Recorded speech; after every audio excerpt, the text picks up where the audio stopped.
This is part 3 of the struggle of being handicapped or disabled. And when I first hurt my knee on the job, right? I took that Friday off because Friday is a half a day. And plus I had the weekend off. Normally throughout the years, since the 80s when I had knee trouble, which were called intentionally by my boss, I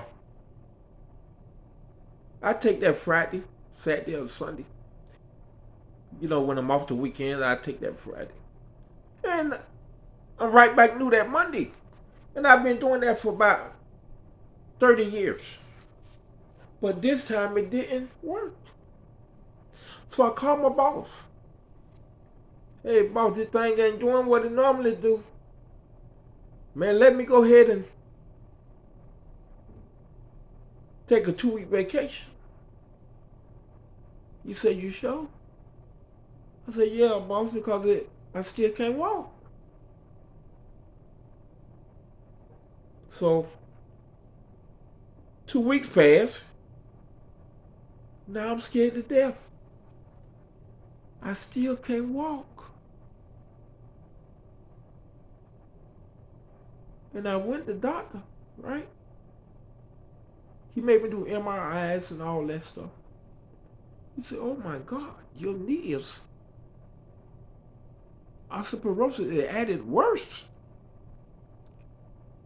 He said, you might as well call your job, even if you get a knee replacement, well, we don't recommend for about 10 more years until you get in your 60.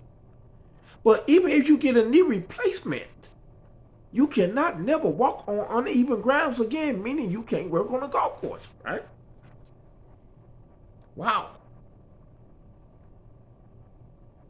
So now I know I'm going to be disabled.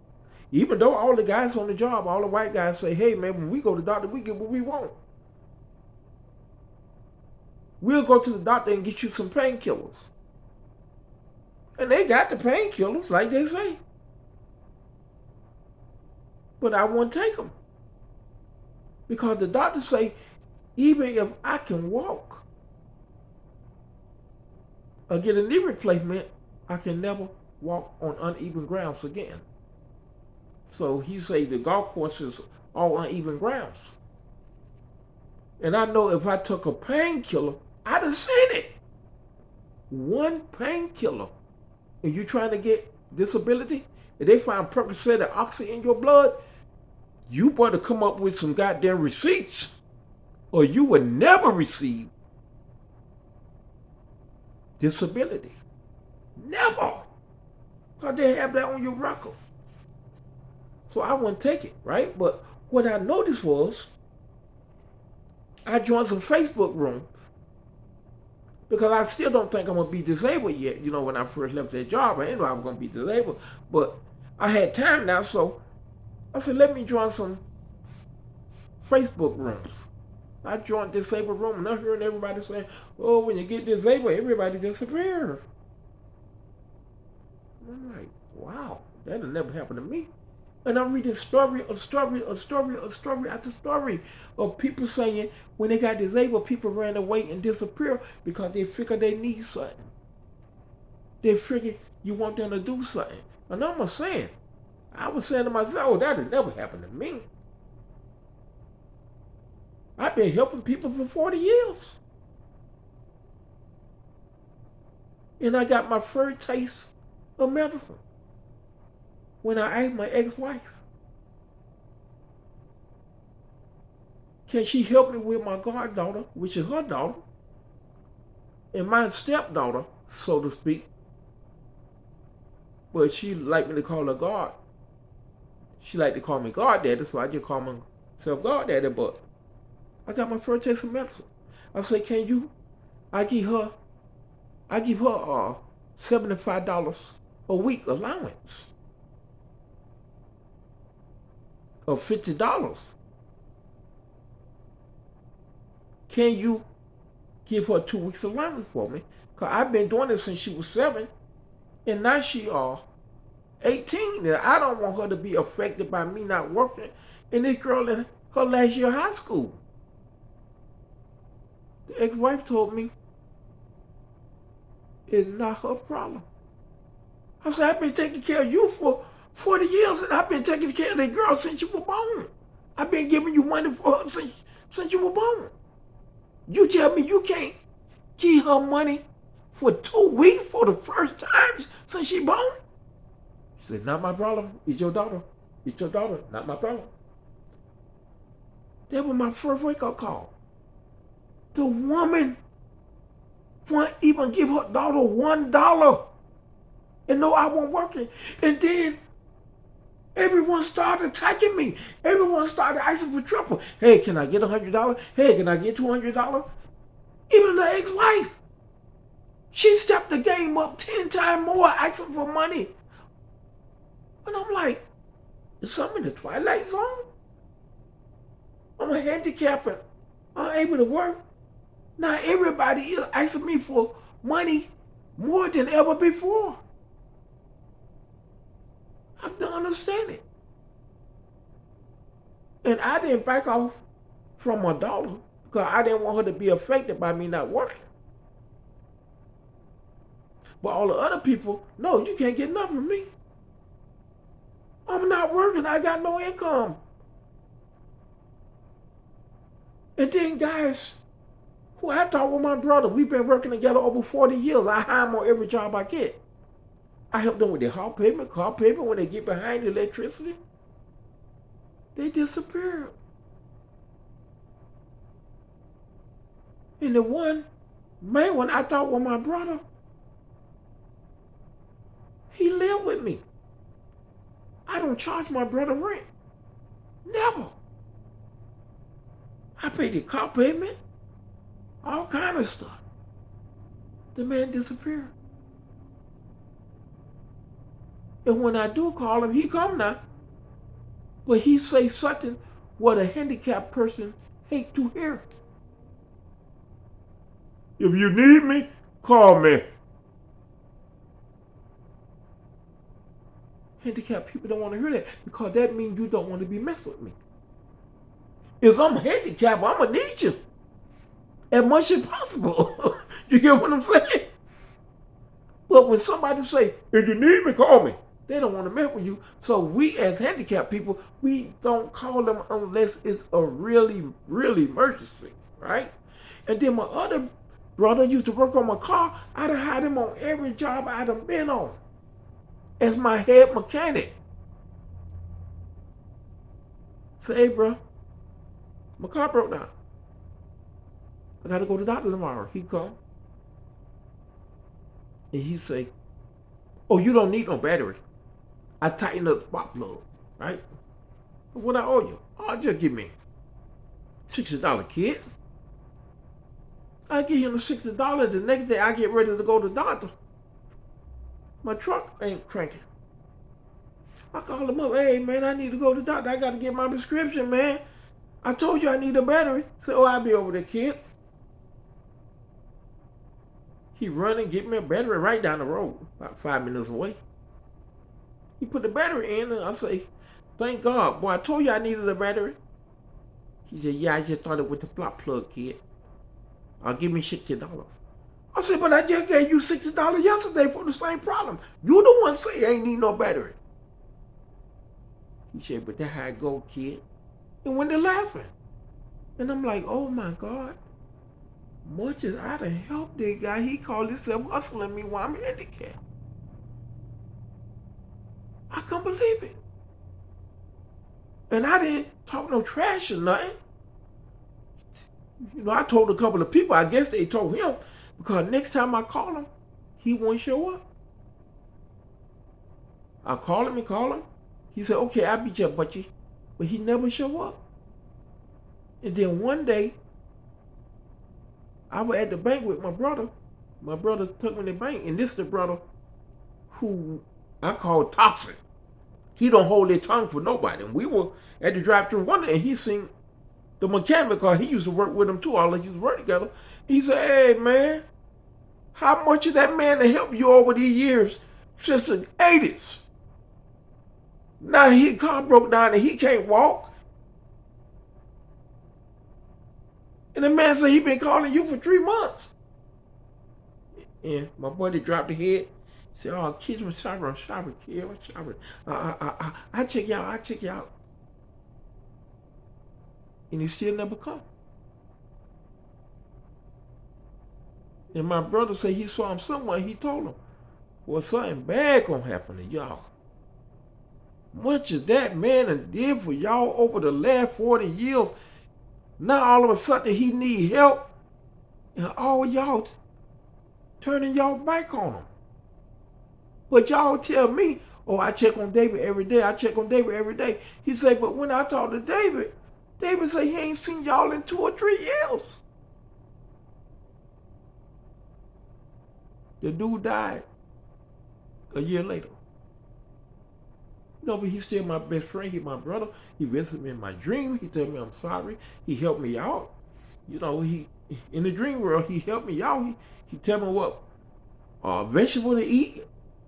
Like he give me a bag of oranges. That mean I'm low on C. He give me big giant apples. That mean I'm low on vitamin A. And the next day I buy what he tell me to eat. So he looking out for me on the other side also. He part of my spiritual team. But the thing about it, nobody help you. Now I got good help now. I mean great help. And it's my cousin. He don't let me want for nothing. He don't push me like I need to be pushed. For a person who got anxiety usually. Like for 2 years I've been here. And I said, man, I got to get my eye fixed. He said, okay, we're going to get your eye fixed. And that's far as it go. He said, cuz, make the appointment.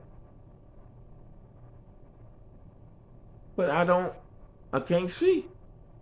I don't have no car. I can't make an appointment. How can I make an appointment when I can't drive? And my insurance took away my transportation when my leg got cut off. The same day my leg cut off, they took away my transportation. And I had the same insurance for 3 years. You know what I mean? So, it's a dead end. But when I first got disabled now, my cousin disappeared. Because he seen a woman helping me. And we supposed to be, girlfriend and boyfriend, but we weren't that. Everybody was thinking that. We were just best friends. So he got the impression of, well, Cole got somebody helping him. I'm gonna let Cole, I'm gonna back off him. Because he didn't know. Because I had to get a new phone and lost everybody's phone number. So I couldn't call him, when the lady quit coming. And I couldn't call him when I went out of town to get away from the hospital. I ain't had his number. You know what I mean? But, man, when I come back here, the other dude who me and him supposed to be brothers, he told him, say, hey, man, you check on David? He said, man, no, my cover him. And after that, it been a blessing. Wherever I call him, he come. He do anything, just like when I need to go to the doctor, he say, I carry you. And I said, no, cuz. I already died and to be carried, man. I'm a warrior. I either got to walk down those steps or crawl. But then people who I know a long time ago, for 40 years, and I help them out. They still coming around me. Hey, man, how you eat and pay your bill? Because black people don't get disability until 5 years. And I say, but I'm a real history. That don't mean nothing. I told my lawyer that. He said, I can guarantee you I can get you in 3 years now. He said, you do it on your own, it's going to take 5. I say, well, I'm real history. He said, that got nothing to do with the disability. I say, who over the disability? He said, the President of the United States. I said, well, the President of the United States did 3 years of research on me, and they told me that I would never get a boss man job in my industry. He said, I don't care.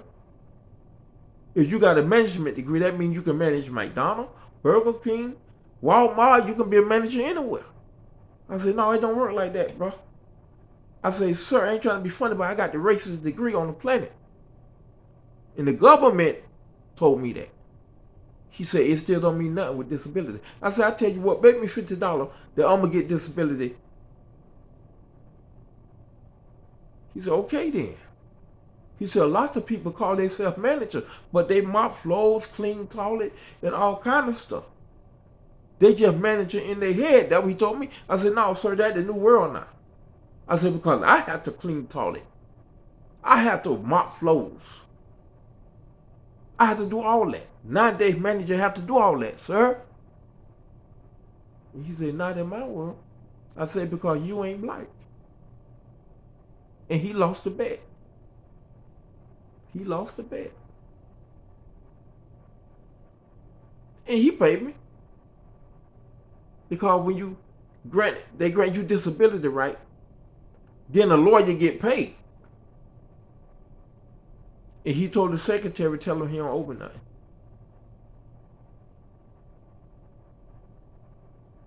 But the thing about it, everybody run away and they still come up to me. Man, how you eat? How you pay your bill? You ain't got no income coming in. Hey man, let me get $100. Let me get $50. They're everybody. All my nieces and nephews were bored to me. Because they were scared I was going to ask for money. Because in the black community, you don't get disability until 5 years.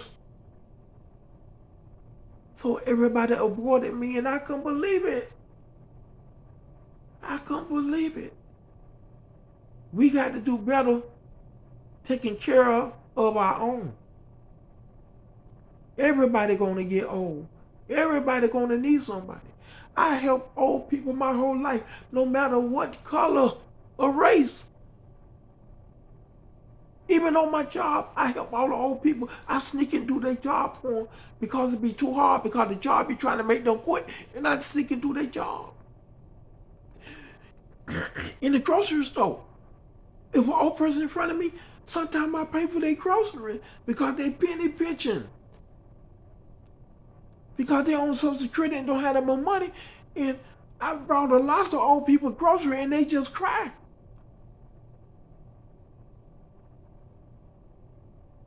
We got to do better with the old people. We all gonna get old, man. Congress, politicians, mayors. We are the weakest country when it comes to taking care of elderly. Everybody try to get you when you get old. Medicare try to get you. The doctor office, telephone company, cable company. Everybody, when they know you old, they get you. You even go to McDonald's and you ask for a double fish fillet, they steal your other fish fillet so they can give you their friend and put one on the bun. They do it. You go to Popeyes and ask for all white meat. They give you all dog because they figure you're old and you don't know how to call their headquarters or file a complaint. And they be the ones who are looking at you smiling. They be the ones who started a conversation with you, making you think you special. But then when you get home, your order is totally wrong. Because they figure you old. Let's do better with the old and handicapped, man. Because let me tell you, I done been face to face with God and it ain't no joke. They watching everything we do. Everything we think. That when the angel shocked me. Because she keep telling me, we judge y'all by y'all thoughts. Also, not so much y'all action, by y'all thoughts. It's going to be 2 books about you when you die. One about your action and another book about your thoughts. And she always remind me of that, and that's why I'm a good boy. Thank you and God bless.